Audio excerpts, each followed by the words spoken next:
قبرستان جانا سنت مبارکہ 15 شعبان المعظم۔ ہمارے نبی صلی اللہ علیہ وسلم بقیع شریف آپ تشریف لے کر گئے، اور یہ حضور اسلام کی سنت مبارکہ ہے قبرستان جانا۔ 15 شعبان کو بھی جائیں، وقتاً فوقتاً بھی جاتے رہیں، لیکن ایک فارمیلٹی نہیں ہے ہم گئے جا کے جھاڑو دیا، پانی کے چھڑکاؤ کیا، پتیاں ڈالی، اگربتیاں، موم بتیاں، اور واپسی آ گئے۔ ہمارے کام قبرستان میں یہی رہتے کہ ہم نے جانا جھاڑو دینا ہے۔ اچھا ٹھیک ہے، صفائی ستھرائی اگر ایسی نہیں ہے تو کر دیں، کوئی حرج نہیں۔ مٹی والی قبریں ہیں کہ جس میں مٹی منتشر ہوتی ہے، آپ نے پانی ڈال کے لیپ کر دیا، کوئی حرج نہیں، آپ چھڑکاؤ کر دیں۔ ہاں ضرورت نہیں ہے تو پھر نہ کریں۔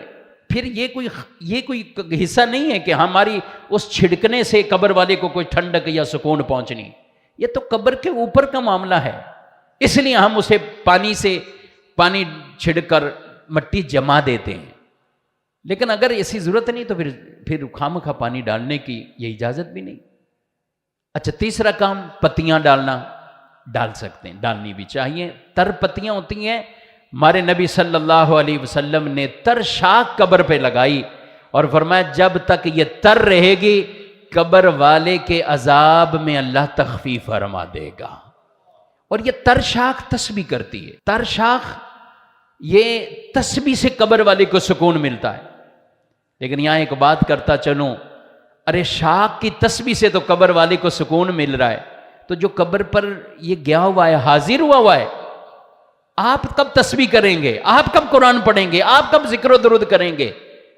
تو صرف یہ چیزیں کر کے نہ آئیں، وہاں ٹھہر جائیں، فاتحہ پڑھیں، کچھ ذکر کریں، درود پڑھیں، جو بھی ذکر و اذکار کر سکتے ہیں ان کا اصحال ثواب کریں۔ انشاءاللہ آپ کا جانا بھی برکت والا ہو جائے گا اور قبر والے کو اللہ یہ ثواب بھی عطا فرمائے گا۔ تو جب بھی جائیں یہ انداز بھی گو، قبرستان جائیں اپنی موت کو کبھی نہ بھولیں اور یہ تصور بنائیں۔ اس لیے حضور اسلام نے فرمایا پہلے میں نے تمہیں قبروں سے منع کیا تھا کہ تم قبرستان نہ جاؤ، اب تمہیں اجازت دیتا ہوں۔ کیوں؟ ارشاد فرمایا یہ آخرت کی یاد دلائے گی تمہیں، یہ قبریں آخرت کی یاد دلائیں۔ کبھی جائیں تو یہ بھی سوچا کریں، ارے وہ رشتہ دار جس کی قبر وہ ہے، اس کی یہ ہے، اس کی یہ ہے، یہ میرے ساتھ ہی بزنس کرنے والے، مارکیٹ والے، یہ فلاں تھے، بالآخر یہاں آ گئے ہیں تو مجھے بھی ایک فکر لے کر قبرستان سے لوٹنا ہے، زندگی گزارنی ہے، مگر جانا اسی طرف ہے تاکہ اس کی تیاری میں نیک عمل کرتے رہیں۔